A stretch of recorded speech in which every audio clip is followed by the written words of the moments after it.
My name is Amelia Vance. I am 26 years old and I live at 42 Oak Street. My mother didn't scream. She didn't throw a plate. She didn't even look angry. She just wiped her mouth with a paper napkin, set it down on the table and looked at me. Amelia, she said. Her voice was calm. It was the same voice she used to order coffee.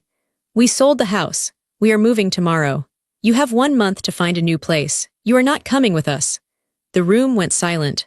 I felt cold instantly, like someone had opened a window in winter. I looked at my father, hoping he would say something, hoping he would tell her this was a bad joke. But he just kept staring at his plate, pushing peas around with his fork. My older sister smirked behind her glass of water. My younger sister leaned over and whispered, "Good luck paying rent." They didn't ask if I was okay. They didn't ask where I would go. They just wanted me gone. By the next morning, the house was empty. They took the furniture. They took the family photos. They took the life out of the rooms. They left me in a hollow shell. But they made one huge mistake. They thought I was helpless. They didn't know the truth about who had actually signed the papers. 6 months later, my phone buzzed with a text from my mom. "Why are you still there?" I looked at the message and started to laugh. She had no idea. But before I tell you how everything flipped, like and subscribe, drop a comment. Where are you watching from? My name is Amelia Vance. I am 26 years old. I learned how to be invisible when I was 6 years old. It wasn't a magic trick. It was a survival skill. I remember the day clearly. It was a Tuesday. I had come home from school with a drawing I was proud of. It was a picture of our house with a big yellow sun and 4 stick figures holding hands. I ran into the kitchen, excited to show my mother. She was on the phone. She held up a hand to stop me before I even opened my mouth. I stood there, freezing in place, waiting for her to finish. I waited for 10 minutes. My legs started to hurt. When she finally hung up, she didn't look at me.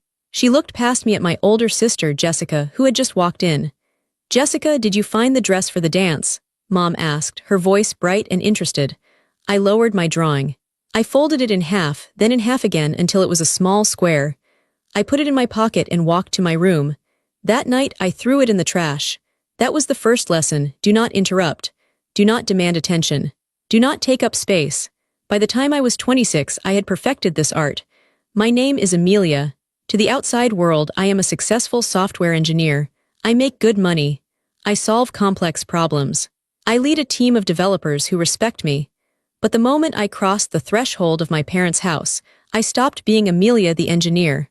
I became Amelia the furniture. I lived at home, not because I couldn't afford to leave, but because it was expected. Or at least, that's what I told myself. The truth was harder to admit. I stayed because I was desperate for them to notice me. I thought if I stayed close enough, if I was helpful enough, eventually they would see me. They didn't. My life in that house was lived in the margins. I was the background noise to their main event. Take my 25th birthday, for example. It fell on a Saturday. I had been looking forward to it for weeks. I thought maybe we could go to a nice dinner, just the 5 of us. I didn't want a party. I just wanted a meal where I picked the restaurant. 2 days before my birthday, my younger sister, Bella, had a crisis. Her boyfriend of 3 weeks had broken up with her. She was 19 and dramatic. She cried on the living room floor for hours. My mother rushed to her side. "Oh, my poor baby," she cooed, stroking Bella's hair.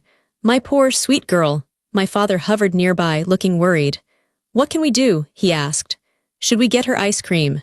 Should we take her shopping?" I stood in the doorway, holding my car keys. I was about to drive to work, but I paused. "Mom," I said quietly. "About Saturday," Mom snapped her head up. Her eyes were sharp. "Amelia, honestly, can't you see your sister is in pain? How can you be so selfish right now?" I felt the familiar sting in my chest. I just wanted to know if we were still doing dinner. "We can't go out to dinner," Mom said, turning back to Bella. "Bella is too upset to be in public. We'll order pizza. And don't expect a cake. I don't have time to bake." On my 25th birthday, we ate lukewarm pizza in the living room while watching Bella's favorite romantic comedy. No one said happy birthday. No one gave me a card. I spent the evening refilling Bella's water glass and cleaning up the pizza boxes. That was my role. I was the utility player. If the internet went down, they yelled for Amelia. If the dishwasher broke, they yelled for Amelia. If they needed money for a short-term loan that never got paid back, they came to Amelia. But when it came to the good things, the vacations, the celebrations, I was a ghost.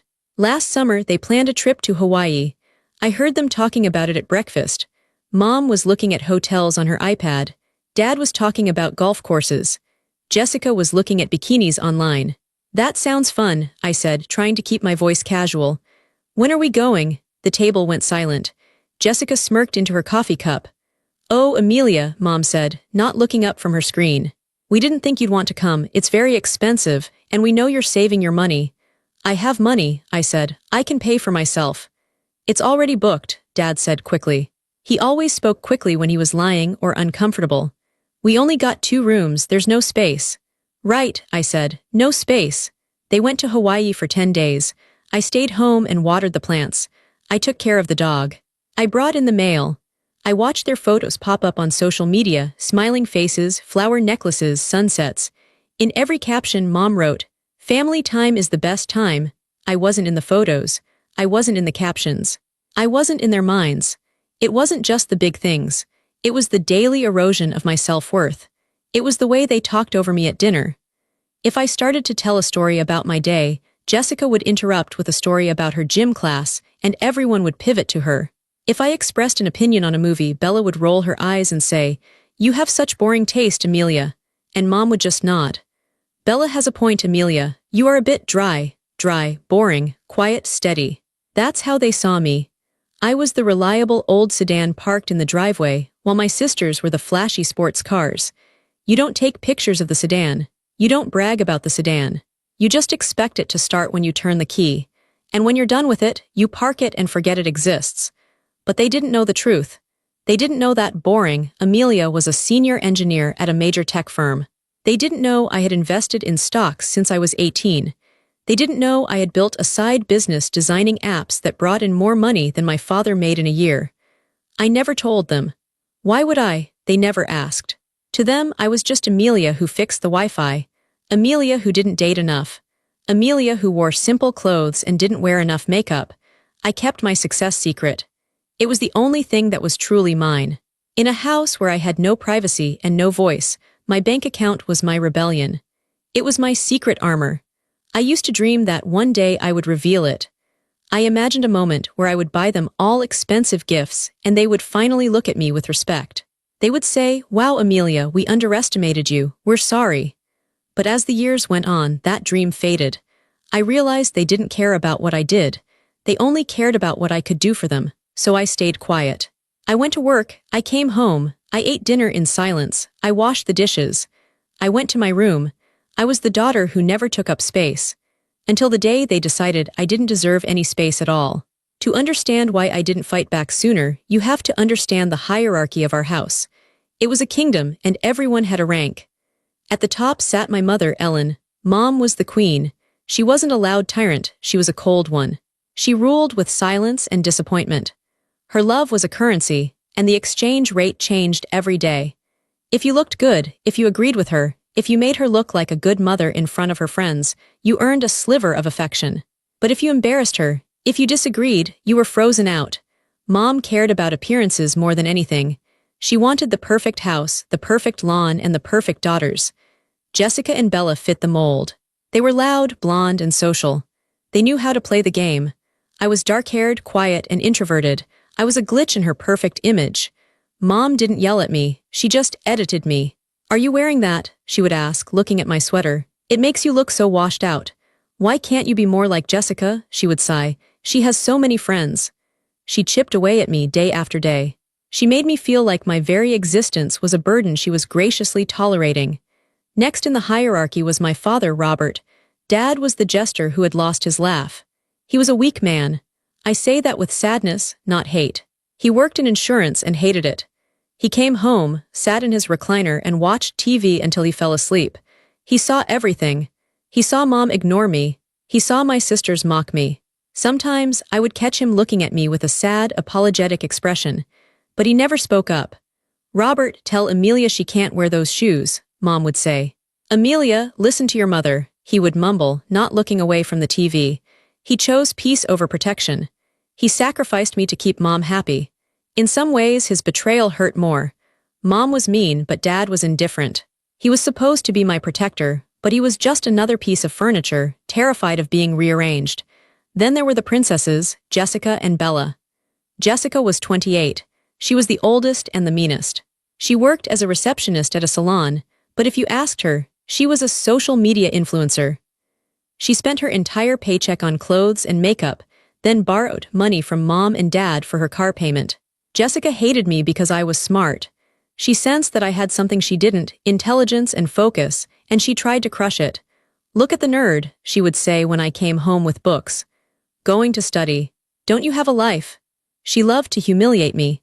If we had guests, she would tell embarrassing stories about me from when I was a child. She would bring up the time I tripped on stage in 3rd grade, or the time I got rejected by a boy in high school. She fed on my shame. Bella was 22, the baby. She wasn't mean like Jessica, she was just purely selfish. She lived in a world where she was the main character and everyone else was an extra. Bella was the sensitive one. If the toast was burnt, she cried. If it rained on a day she wanted to go to the beach, she threw a tantrum. Mom and Dad catered to her every whim. "Bella is fragile," Mom would say. "We have to be gentle with her." So Bella got the new car because hers made a funny noise. Bella got the bigger bedroom because she needed space for her art. Bella got the credit card because she forgot hers. And then, at the bottom of the hierarchy was me. Amelia, I was the servant, the fixer, the scapegoat. My role was to absorb the negativity in the house so the others didn't have to. When Jessica got a speeding ticket, it was somehow my fault for not waking her up earlier so she wouldn't have to rush. When Bella failed a college class, it was my fault for not helping her study, even though I was working 60 hours a week. When Mom was in a bad mood, I was the target. I remember one specific Tuesday evening, about 3 months before the betrayal dinner. I had come home late from work, exhausted. I walked into the kitchen to find a disaster. Dishes were piled high in the sink. Tomato sauce was splattered on the stove. Pizza boxes were open on the counter. Mom, Dad, Jessica, and Bella were in the living room, laughing at a movie. I walked in. "Did anyone save me dinner?" I asked. Mom didn't turn around. "We ordered pizza, there might be a crust left." I looked in the box. It was empty, just grease stains. "And Amelia," Mom added, "clean up the kitchen before you go to bed. I made sauce earlier and I'm too tired to clean it." "I just got home," I said, my voice shaking slightly. "I've been working since 7 this morning." Jessica laughed. "Oh, poor Amelia. Tapping on a keyboard is so hard." "I'm on my feet all day," Jessica said. She sat at a desk. "You have it easy." "Just do it, Amelia," Dad said from his chair. "Don't start an argument. We're trying to relax."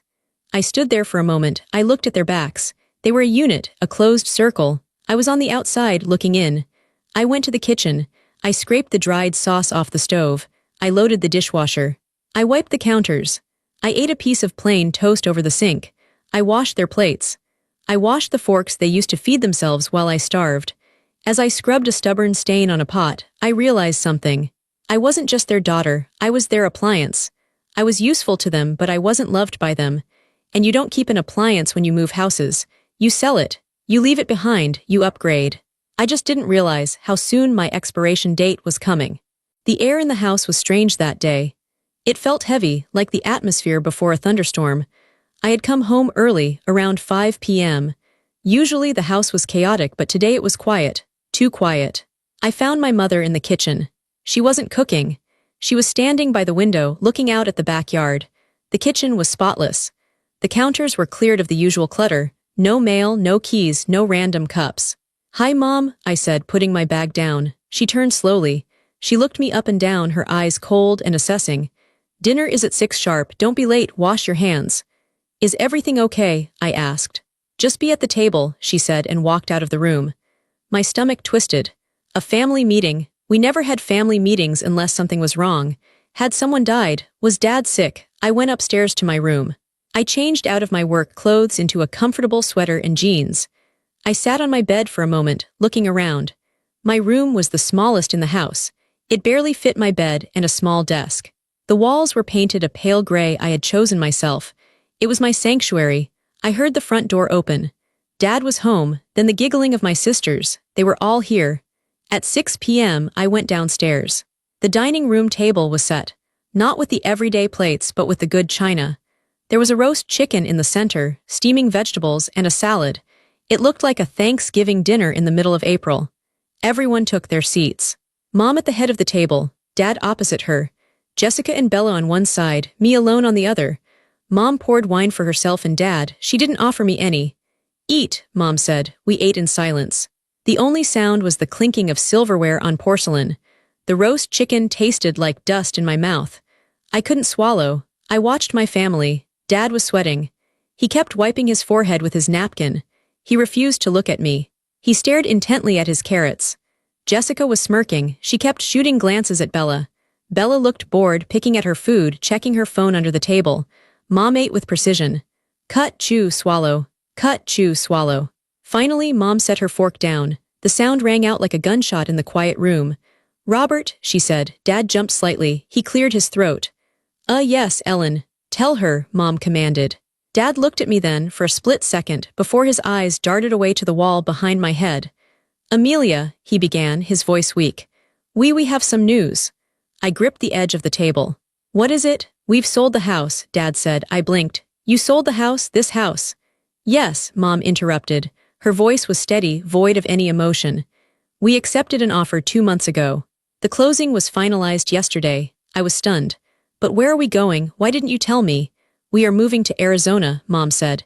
Your father and I are retiring. The climate is better there. We bought a beautiful condo in Scottsdale. It has a pool, a golf course view, it's perfect. My brain was trying to catch up. They were moving to Arizona. Okay, I said slowly. That's big news. When do we move? Mom picked up her wine glass and took a sip. She looked at me over the rim. We move tomorrow. I froze. Tomorrow? The movers are coming at 7 a.m., Mom said. Everything is packed. The boxes are in the garage. We've been packing while you were at work for the last few weeks. I looked at them. Packed? While I was at work. That explained the quietness, the closed doors. But I stammered. I haven't packed, I have work. How can I pack everything tonight? Mom set her glass down. She folded her hands on the table. She looked at me with a gaze so direct and so cold it felt like she had slapped me. You don't need to pack for Arizona, Amelia. You're not coming. The world stopped. The clock on the wall stopped ticking. What? I whispered. The condo is a 2-bedroom, Mom explained, as if she were talking to a slow child. 1 room for us. 1 guest room for when the girls visit.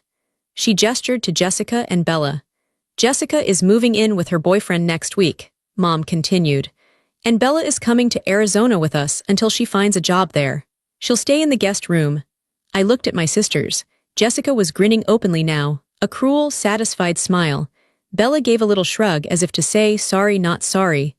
So, I said, my voice trembling. I have nowhere to go. You are 26 years old, Mom said. It is time you stood on your own 2 feet. We have supported you long enough. Supported me, I said, my voice rising. I pay rent, I pay for the groceries.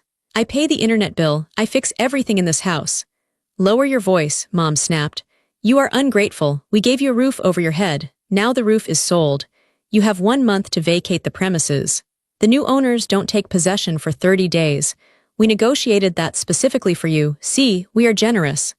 Generous? I choked out. You're leaving me tomorrow with no notice. I looked at my father. Dad, please. You can't do this. Dad looked at his plate. Your mother thinks it's best, Amelia. It's time for you to launch. Launch? I laughed, a hysterical, broken sound. You're not launching me. You're evicting me. Call it what you want, Mom said, standing up. The movers come at 7 a.m. I suggest you go to your room and stay out of the way. We have an early flight. Jessica leaned forward. Don't worry, Amelia. I'm sure you can find a nice cardboard box to live in. Bella giggled. Good luck affording rent in the city. It's expensive. I looked at them, my family, my blood.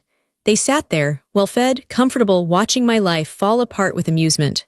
I stood up, my legs felt shaky. I looked at my mother one last time. You're really doing this? I asked. It's done, she said. Now clear the table. I don't want dirty dishes left for the movers. I looked at the plates. I looked at her. No, I said. The room went silent.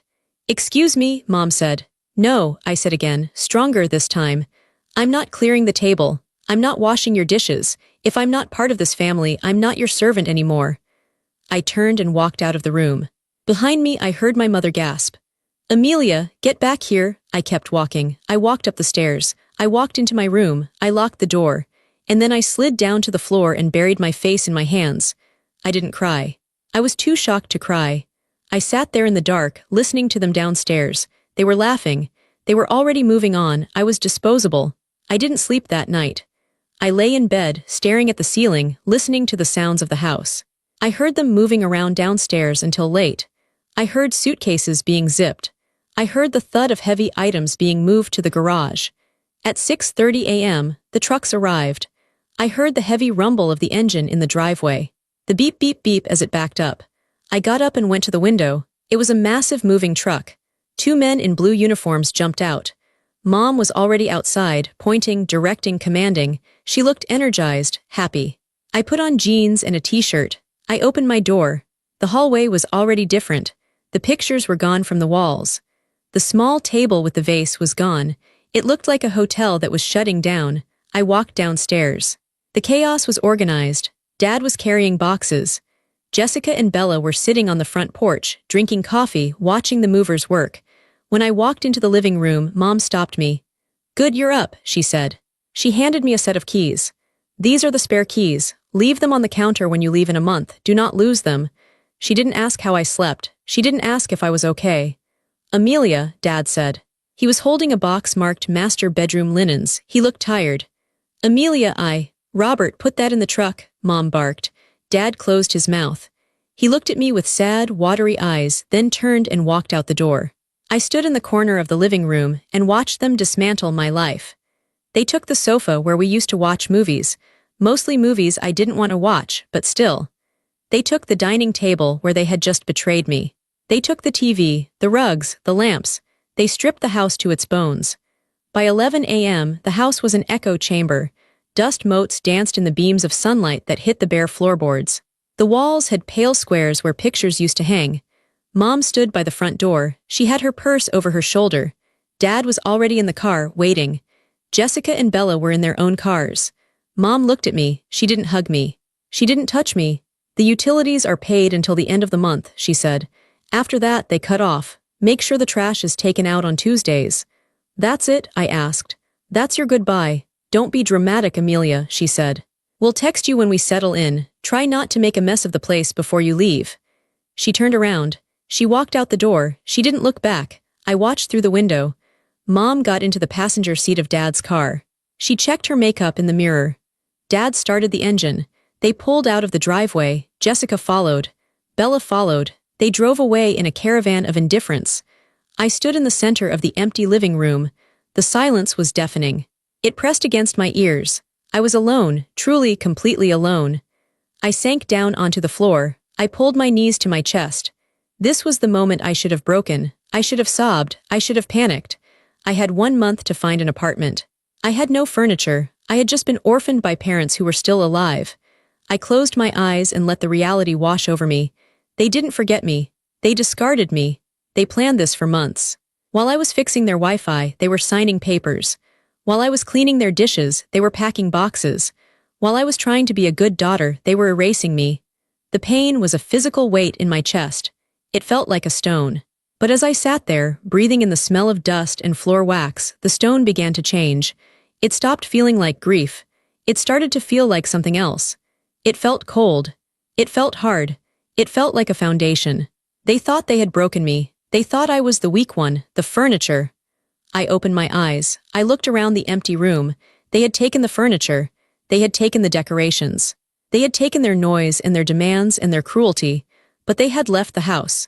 And they had made a mistake, a massive, arrogant mistake. I reached into my pocket and pulled out my phone. I unlocked it and opened my banking app.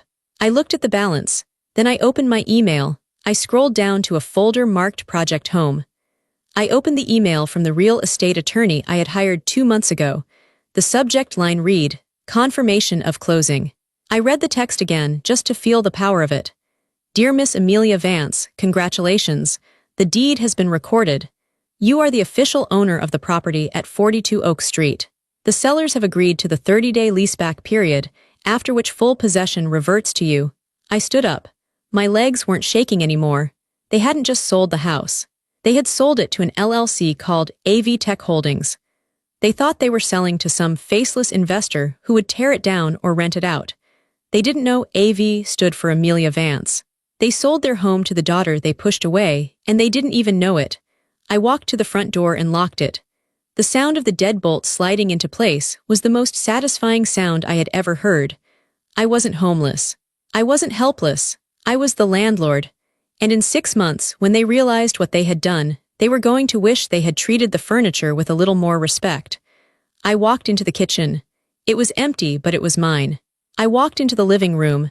It was bare, but it was mine. I took a deep breath. For the first time in 26 years, the air in this house didn't smell like fear. It smelled like freedom. I didn't need to pack. I didn't need to leave. I had work to do, I had a house to renovate, and I had a life to build. 1 month, that's what they gave me.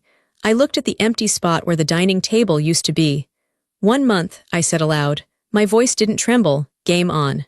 You might be wondering how the furniture of the family, the daughter who was ignored, silenced, and treated like a servant, managed to buy a house right under her parents' noses. It wasn't magic. It was anger, and it was preparation. The story of how I bought the house actually began 2 months before the betrayal dinner. It began on a Tuesday afternoon, a day that felt just like any other. I was at work. As I mentioned, my family thought I was a low-level IT support worker. They thought I spent my days resetting passwords and crawling under desks to plug in cables. That's what they told their friends. Amelia works with computers, my mother would say with a dismissive wave of her hand. It pays the bills, I suppose. The truth was very different. I was a senior back-end engineer for a major fintech company. I had been promoted 3 times in 4 years. I also had equity. And because I had no social life, since my family demanded all my free time, I had a side hustle. I built specialized plugins for e-commerce sites. They were small, unglamorous pieces of code, but they were used by thousands of stores. Every month, royalty checks deposited quietly into an account my parents didn't know existed. I had money. I had savings. I had excellent credit. I just didn't have a voice. That Tuesday, I was sitting at my desk, eating a sandwich, scrolling through my phone. An alert popped up from a real estate app I had downloaded years ago, mostly to daydream about moving out. New listing in your area, 42 Oak Street. My heart stopped. 42 Oak Street, that was my address. I stared at the screen. I thought it was a glitch. I refreshed the page. The listing loaded. There was a picture of the front of our house, taken from the street. The grass was freshly cut. The flower beds were weeded. I knew they were weeded because I had done it myself that Saturday. Charming 4-bedroom colonial in a sought-after neighborhood. Motivated sellers, retiring to Arizona. Retiring to Arizona, I felt a rush of blood to my head. My hands started to shake. I clicked on the photos. There was the living room, the dining room, the kitchen, my parents' bedroom, Jessica's room with her posters on the wall, Bella's room with her fairy lights. And then photo number 18. It was my room. But it wasn't my room. In the photo, my bed was there, but my quilt was gone. It had been replaced by a generic white comforter. My books were gone from the nightstand. The painting I had made, the one thing of mine on the wall, was taken down. They had staged my room to look like a guest room. They had erased me. I sat there in my office chair, surrounded by the hum of servers and the chatter of my colleagues, and I felt a cold rage take over my body. They were selling the house. They hadn't told me, and judging by the photos, they had planned this for weeks. They had waited until I was out of the house to let the photographer in. They had literally stripped my identity from the room to make it more appealing to a buyer. I was a ghost in my own home. I closed the browser tab. I put my phone down. I took a deep breath. For 26 years, I had reacted to them. I had cried. I had begged for attention. I had tried to be good. I had tried to be useful. This time, I wasn't going to react. I was going to act. I picked up my phone again. I didn't call my mother. I didn't call my father. I searched for real estate attorney. I found a man named Mr. Henderson. He had 5 stars and a kind face. I called his office. I need to make an offer on a house, I told the receptionist. But it needs to be anonymous. The sellers cannot know who I am. I met Mr. Henderson the next day during my lunch break. He was an older man with wire-rimmed glasses and a messy desk. He looked at me with curiosity. "Why the secrecy, Miss Vance?" he asked. "Usually, buyers want the sellers to know they are serious." "The sellers are my parents," I said. "If they know it's me, they won't sell. They think I'm broke. They think I'm helpless. They want to discard me, and I want to let them." Mr. Henderson looked at me for a long time, then he nodded. He didn't ask for details. He didn't judge. He just pulled out a legal pad. "We can form an LLC," he said. "A limited liability company. We'll call it, let's see, AV Tech Holdings. Sound boring enough. Perfect, I said. I will be the face of the transaction, he explained. I will communicate with their agent. Your name will not appear on the purchase agreement seen by the sellers. It will only appear on the back-end deed recording, which happens after the sale is closed. Can we do it fast? I asked.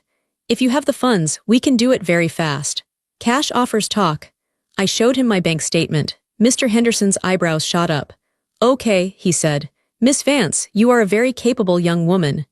That was the first time anyone had called me that in years.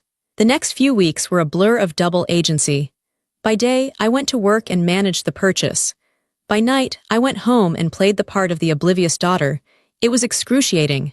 I would come home and see my mother packing boxes. What's in the box, Mom? I asked one night. Just clearing out clutter, she lied, not looking at me. Donating old things. She was wrapping her crystal vases. You don't donate crystal vases. I watch them lie to my face every single day. Dad, why are you painting the trim? I asked on a Sunday. Just maintenance, Amelia. The house is getting old, he mumbled. They were prepping it for the inspection. My inspection. I hired an inspector who Mr. Henderson recommended. I told my parents I had to work late that day so I wouldn't be home when he came. I didn't want to accidentally laugh or cry while watching a stranger inspect the roof I was about to buy. The report came back clean. The house was solid. It just had a rotten heart. Then came the negotiation. My parents were greedy. They listed the house for $50,000 more than it was worth. Mr. Henderson called me. They're asking too much, Amelia. We should counter. No, I said. Give them full asking price. But I have conditions. What conditions? I want a 30-day closing, and I want a clause that says the property is sold as is, but the sellers must vacate all personal property. And I paused. I want to give them a leaseback option. A leaseback? Yes, they can stay in the house for 30 days after closing. I don't want to kick them out immediately. I want them to think they have time. You're a better daughter than they deserve, Mr. Henderson mumbled. We submitted the offer, a full-price, all-cash offer from AV Tech Holdings. My mother was ecstatic. I remember the night their agent called them. We were eating tacos. My mother's phone rang. She answered it and her face lit up. Cash, she practically squealed. Full ask, oh my God, yes, we accept. She hung up and grabbed my father's hands. Robert, we did it. A tech company bought the house, an investment firm. They paid cash. Jessica clapped. That's amazing. That means you guys have extra money for the condo in Scottsdale, right? Yes, Mom beamed. We're rich. I sat there chewing my taco. I was the investment firm. I was the tech company. I was the one making them rich. And they didn't even look at me. What about Amelia? Dad asked quietly. Where will she go? Mom waved her hand. Oh, she'll figure it out. She's an adult. This is our chance, Robert. We can't let her hold us back. I drank my water to hide the smile that was fighting to form on my lips. It wasn't a happy smile. It was a sharp, dangerous smile. She'll figure it out. Yes, Mother, I figured it out. The closing happened while I was at work. I actually took the day off and went to Mr. Henderson's office. I signed the papers. I wired the money. I held the keys, my own set of keys, in my hand. When I came home that night, the sold sign was up in the yard. My parents were popping champagne. Amelia, Mom called out. Have a glass of champagne, we have great news. What is it? I asked, playing dumb. We sold the house, she announced. To a big company, we're moving to Arizona. Congratulations, I said. I took the glass. To the new owners. To the new owners, Mom cheered. I hope they tear it down. I'm done with this place. I drank the champagne. It tasted like victory. That was the secret. That was the quiet power. While they treated me like a child who couldn't tie her own shoes, I was executing the biggest financial transaction of their lives. I held that secret inside me like a burning coal. It kept me warm when they told me to leave. It kept me steady when they drove away. They thought they were abandoning me in an empty house. They didn't know I had the deed in my pocket. The first night alone in the house was strange. I locked the door after they left. The silence was heavy. For years, the sounds of this house had been the sounds of my oppression, my mother's sharp footsteps, Jessica's loud TV, the slamming of doors. Now there was nothing, just the hum of the refrigerator and the wind outside. I ordered a pizza, a large pepperoni pizza just for me. I sat on the floor of the living room, right in the center, and ate it out of the box. I didn't have a table, I didn't have a chair, but I had peace. I slept on the floor that night, on a camping mattress I had bought. I woke up the next morning with a stiff back, but when I opened my eyes, I didn't feel that familiar dread. Usually I woke up wondering, what will Mom be mad about today? What did I forget to do? Today nobody was mad. Nobody needed me. I stood up, stretched, and looked at the empty walls. Okay, I said. Time to exorcise the ghosts. The renovations started that weekend. I didn't just want to furnish the house, I wanted to reclaim it. I needed to scrub their energy out of the drywall. My mother loved beige. Beige walls, beige carpets, beige curtains. She said it was elegant. I thought it was suffocating. I went to the hardware store and bought paint, not beige. I painted the living room a soft, warm sage green. I painted the kitchen a bright, cheerful yellow, a color my mother famously hated. She called yellow trashy. I thought it looked like sunshine. I painted my old room, the room they had erased, a deep, calm navy blue. I turned it into an office. I wasn't going to sleep there anymore. I was taking the master bedroom. Taking the master bedroom was a psychological hurdle. The first time I walked into it, I felt like I was trespassing. This was the Queen's chamber. This was where the decisions were made. I ripped up the carpet. It smelled like my father's cologne and my mother's hairspray. I had the hardwood floors underneath refinished until they gleamed. I bought a bed. A huge, king-sized bed with a velvet headboard. I bought white linen sheets with a high thread count. I bought pillows that felt like clouds. I bought a sofa for the living room, not leather. I bought a soft, gray sectional that you could sink into. I bought colorful rugs. I bought plants, dozens of plants.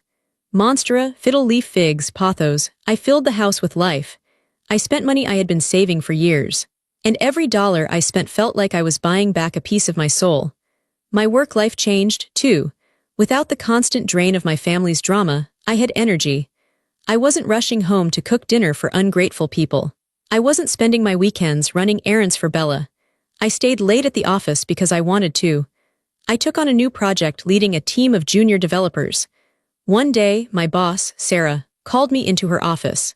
Amelia, she said, you're different lately. I tensed up. Different bad? No, she smiled. Different good, you're lighter, you speak up more in meetings, you seem confident. Whatever you're doing, keep doing it. I smiled. I just got rid of some dead weight at home, I said. Well, it suits you, she said. We're giving you a raise and a bonus. I walked out of her office feeling 10 feet tall. 6 months passed. The house was unrecognizable. It wasn't the Vance family home anymore. It was Amelia's house. I had friends over. Real friends. People from work and a few friends from college I had reconnected with. We had dinner parties. We sat on my yellow kitchen chairs and drank wine and laughed. Nobody made fun of me. Nobody interrupted me. Nobody told me to clear the table while they relaxed. I was happy. Actually, genuinely happy. I had almost forgotten about them. They were in Arizona. I assumed they were living their perfect, retired life. They had sent a few texts in the beginning. Mom, week 1, we arrived. The condo is smaller than we thought. Bella is complaining about the heat. Dad, week 3, do you know where the tax files are? I think I left them in the attic. Jessica, month 2, hey, can you Venmo me $50? I'm short for rent. I ignored Jessica. I answered Dad briefly. I sent Mom a thumbs-up emoji. I stopped checking my phone for their approval. I didn't care if they liked my profile picture. I didn't care if they commented on my status. I had cut the cord. But the universe has a way of testing you just when you think you're safe. It was a Tuesday evening, exactly 6 months after they left. I was sitting on my velvet sofa, reading a book. The windows were open, letting in a cool breeze. My cat, I had adopted a cat named Luna, was purring on my lap. My phone buzzed on the coffee table. I picked it up. It was a text from Mom. Mom, why are you still there? I stared at the screen. My stomach gave a little lurch, a phantom reflex of the old fear. Why are you still there? How did she know? I realized then. Mrs. Gable, the neighbor across the street. Mrs. Gable was a notorious gossip. She and my mother used to talk for hours. Mrs. Gable must have seen my car in the driveway. She must have seen the lights on.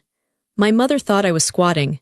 She thought the tech company that bought the house hadn't moved in yet, or was letting the house sit empty, and that I, desperate, pathetic Amelia, had broken back in to live there illegally. I looked at the text again. Why are you still there? A second text came through. Mom, Mrs. Gable says she sees your car. Did you break in? The new owners will call the police. You are going to embarrass us. Get out immediately. She wasn't worried about me getting arrested. She was worried about embarrassment.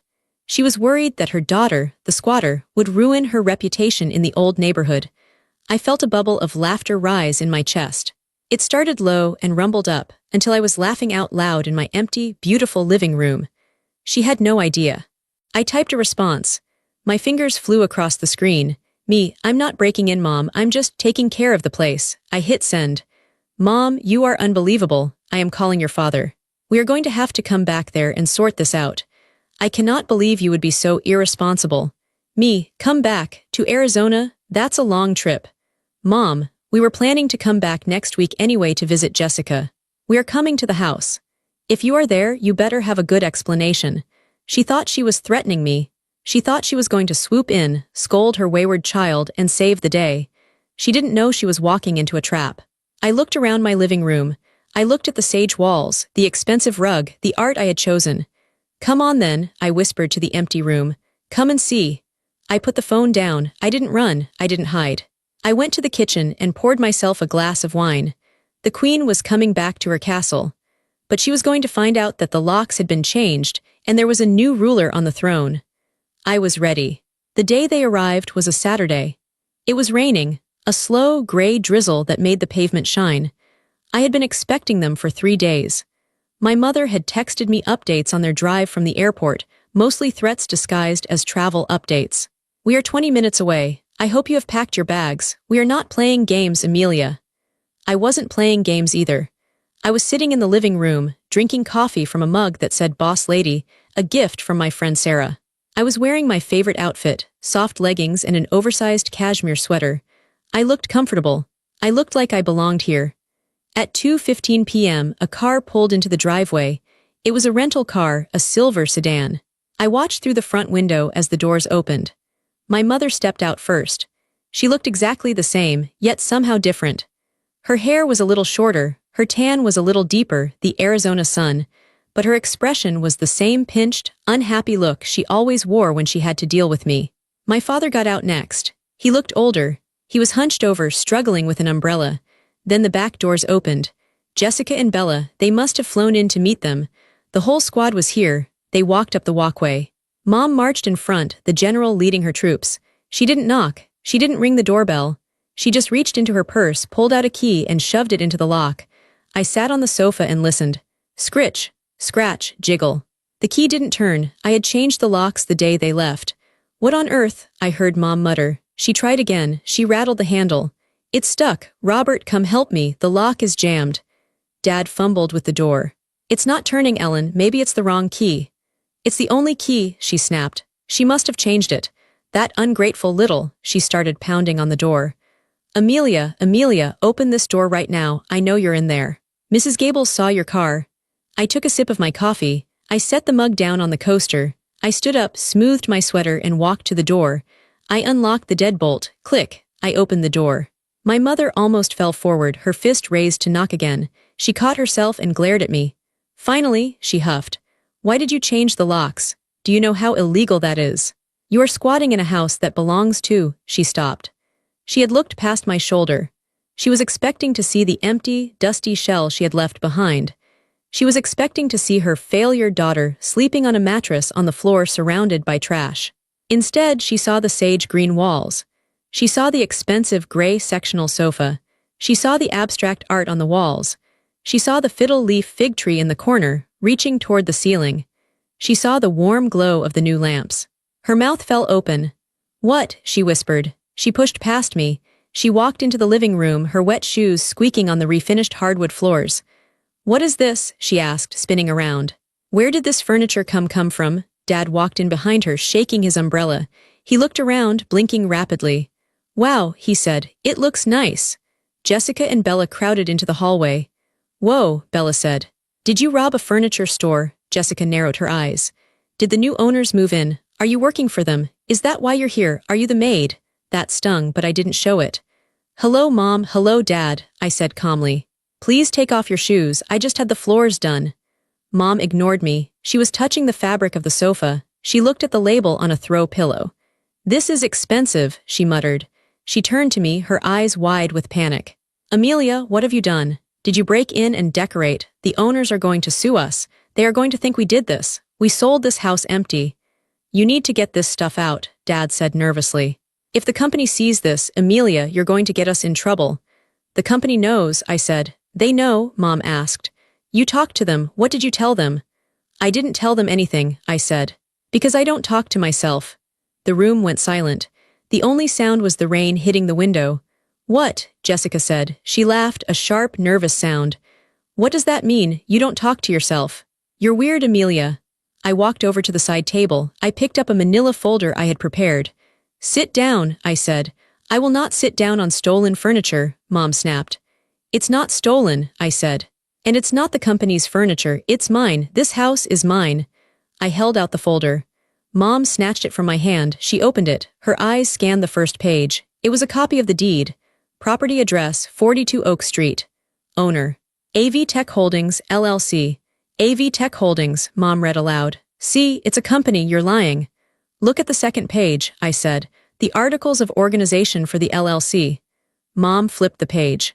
Her eyes darted down to the bottom. Manager and sole member, Amelia Vance. She froze, she read it again. She brought the paper closer to her face. Amelia Vance, she whispered. AV, I said. Amelia Vance. AV Tech Holdings. Mom looked up at me. Her face was pale, drained of all color. She looked from the paper to me, then back to the paper. You, she said, you bought the house. Yes, I said. But Dad stammered. It was a cash offer. Hundreds of thousands of dollars. Where, how? I have a job, Dad, I said. A good job, I've had it for years, you just never asked. But you work in it, Jessica said. You fix printers. I'm a senior software engineer, I corrected her. I build the systems that banks use to process payments. I make 3 times what Dad makes. I saw the shock hit them like a physical wave. Jessica's jaw dropped. Bella looked confused, like she was trying to do math in her head. Dad looked ashamed. But Mom looked angry. She threw the folder onto the coffee table. You tricked us, she screamed. I didn't trick you, I said. I made an offer, you accepted it. You hid behind a company, she yelled. You let us think we were selling to strangers. You let us move to Arizona. You wanted to move to Arizona, I reminded her. You told me to leave. You gave me 1 month, remember, you're not coming with us. That's what you said.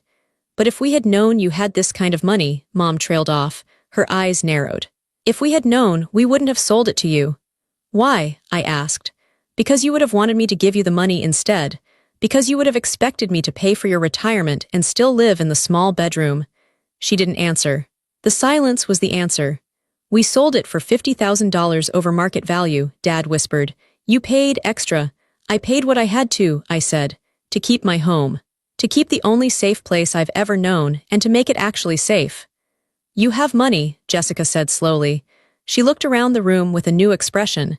It wasn't mocking anymore. It was greedy. You're rich. I'm comfortable, I said.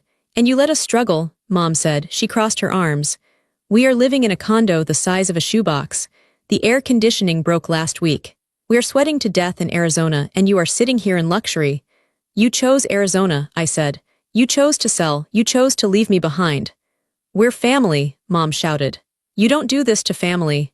That's funny, I said. I felt a cold, hard calmness settle over me. Because that's exactly what you did to me. The air in the room was thick. The realization was sinking in. Their furniture daughter, the one they ignored, the one they mocked, held all the cards. Mom changed tactics instantly. The anger melted away, replaced by a look of wounded martyrdom.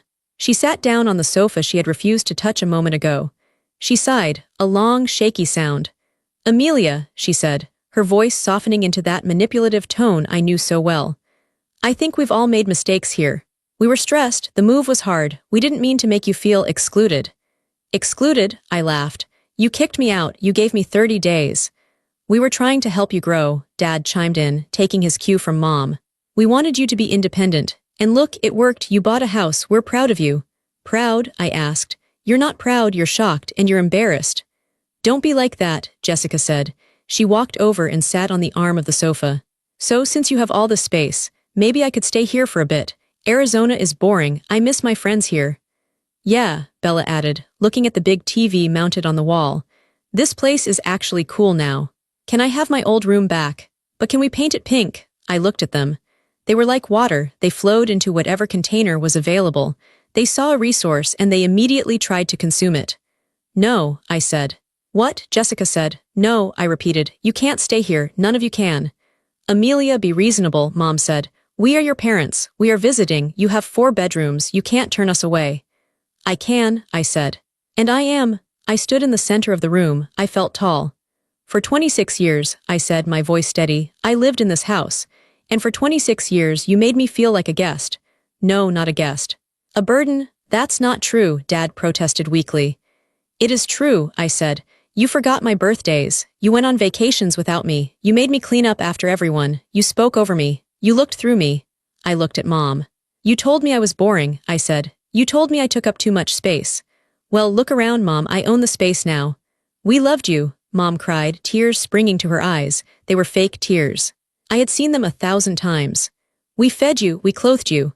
You did the bare minimum required by law, I said. But you never saw me, you never asked who I was, you never asked what I wanted. You just wanted me to be quiet and useful. We're here now, Jessica said petulantly. We're seeing you now. No, I said. You're seeing my money, you're seeing my house. You're seeing what you can get from me. I walked to the front door and opened it wide. The rain was still falling. I want you to leave, I said. You can't be serious, Mom said. She didn't move. We have nowhere to go. We haven't booked a hotel. We thought we were staying here. You thought you were staying in an empty house with a squatter? I asked. Or did you think you were going to kick the squatter out and stay for free? Either way, the plan failed. Amelia, please, Dad said. He looked genuinely old then. We're tired. I was tired too, Dad, I said. I was tired for years. I was tired when I cooked your dinners. I was tired when I paid your bills. I was tired when you looked at your plate while Mom told me to get out. I pointed outside. Go to a hotel. Go to a friend's house. Go back to Arizona. I don't care, but you are not staying here. Mom stood up. Her face hardened again. The tears vanished instantly. You are a cruel, vindictive girl, she spat. You planned this, you trapped us. I protected myself, I said. There's a difference. If you throw us out, Mom threatened, don't expect us to call you. Don't expect to be part of this family. Mom, I said, looking her dead in the eye, I haven't been part of this family for a long time. You just made it official when you sold the house. She gasped. She grabbed her purse. Come on, Robert, she commanded. Come on, girls, she's insane. She marched to the door. As she passed me, she stopped. She looked at the house one last time, the warm walls, the beautiful furniture, the home she had never been able to create because she was too busy being cold. You'll be lonely, she said. You'll be all alone in this big house. I'd rather be alone in my house, I said, than lonely in a house full of people who don't love me. She flinched. She walked out into the rain. Dad followed. He stopped in the doorway. He looked at me, and for a second I saw a flicker of regret. Amelia, he said softly. Goodbye, Dad, I said. I didn't soften. He had his chance to speak up. He had 26 years of chances. Jessica and Bella stomped past me, rolling their eyes, muttering about how I was a witch and a loser. I watched them get back into the rental car. I watched the taillights flare red as they backed out of the driveway. I watched them drive away down the wet street. I closed the door. I locked the deadbolt. Click. I leaned my forehead against the cool wood of the door. My heart was pounding in my chest, a frantic rhythm. Thump, thump, thump. But then it slowed. I took a deep breath. I smelled the rain, the fresh paint, and the coffee. I turned around and looked at my living room. It was empty of them. The negative energy was gone. The judgment was gone. I wasn't broken, I was free. The aftermath wasn't explosive. It was quiet, and quiet was exactly what I needed. They went back to Arizona the next day. I know this because my aunt, my mother's sister, who never called me, suddenly called to tell me how heartless I was for turning my parents out into the street. They had to stay at a Best Western. Amelia, she scolded. Do you know how embarrassing that is for your mother? I'm sorry they felt embarrassed, I told my aunt. But my house is not a hotel for people who evicted me. I hung up. Then I blocked her number. That was the beginning of the purge. Over the next few weeks, I received a barrage of messages. Jessica sent long, rambling texts calling me selfish, then asking for a loan in the same paragraph. You're such a jerk, Mom is crying all day. Also, can you lend me $200? My car broke down. Block. Bella sent photos of herself crying with captions like sisterhood is dead. Block. Mom sent emails. Long, guilt-ridden essays about how much she sacrificed for me, how ungrateful I was, and how God would punish me for dishonoring my parents. She never once apologized. She never once admitted that selling the house from under me was wrong. block, Dad didn't call. I think he was too ashamed, or maybe Mom wouldn't let him. Slowly, the noise faded. The digital tantrums stopped reaching me. My phone became a device for communication again, not a grenade I was afraid to touch. I continued to build my life. I finished renovating the backyard. I put in a fire pit and string lights. I planted a garden, tomatoes, basil, peppers. I learned that I loved gardening. I loved nurturing things and watching them grow, something my parents never did for me. My 27th birthday approached. The old Amelia would have been anxious. I would have been wondering if anyone would remember. I would have been bracing myself for a lukewarm pizza and a night of serving my sisters. The new Amelia planned a party. I invited my team from work. I invited my friends from yoga class. I invited Mr. Henderson, my lawyer, who had become a sort of mentor to me. On the night of my birthday, my house was full of light and laughter. Music was playing, music I liked, not the soft jazz my mother insisted on. We ordered sushi, trays and trays of it. We drank champagne. Mr. Henderson raised a glass. "To Amelia," he said. "The smartest real estate mogul I know." Everyone laughed and cheered. "To Amelia," Sarah shouted. "The best boss ever." I looked around the room. These people didn't care about my rank in a family hierarchy. They liked me because I was kind. They respected me because I was smart. They were here because they wanted to be here. I felt a warmth spread through my chest that had nothing to do with the champagne. It was the feeling of belonging. I had built this. I had built this home, this career, this circle of friends. Later that night, after everyone had left, I sat by the fire pit in the backyard. The fire crackled, sending little orange sparks up into the night sky. I thought about my family in Arizona. I imagined them in their cramped condo, bitter and angry, telling anyone who would listen about their ungrateful daughter. They were probably miserable. I didn't feel happy about their misery. Revenge is a heavy thing to carry, and I didn't want to carry it. I just felt detached. They were people I used to know. They were a lesson I had to learn. I pulled out my phone. I had one final thing to do. I went to my contacts. I scrolled down to Mom, Dad, Jessica, Bella. I didn't send a nasty text. I didn't send a picture of my party. I just pressed delete. One by one, I removed them from my phone. I removed them from my life. Self-respect isn't about revenge. It's not about making them pay. It's about removing their ability to make you pay. I put my phone down and looked up at the stars. They looked brighter from my backyard than they ever had before. My name is Amelia. I am 27 years old. I am a homeowner. I am an engineer. And for the first time in my life, I am exactly where I am supposed to be. Tell me where you're listening from, and if you've ever been pushed out only to rise higher. Have you ever had to build your own family because the one you were born into didn't know how to love you? Share your story in the comments. You are not alone.